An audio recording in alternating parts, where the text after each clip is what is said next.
got a little eBay unboxing. I think it was 75 bucks for this thing. But I'm gonna use this Victorinox that I got from the Goodwill over the weekend. Boy, that thing is sharp. Be careful not to cut myself with that.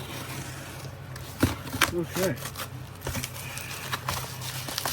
See what we got for $75 off of eBay. Package pretty good.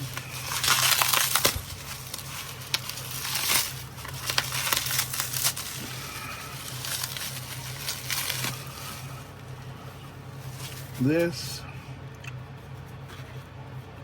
ooh, that is sharp, is a Queen City World War II fighting knife. You don't see those too often.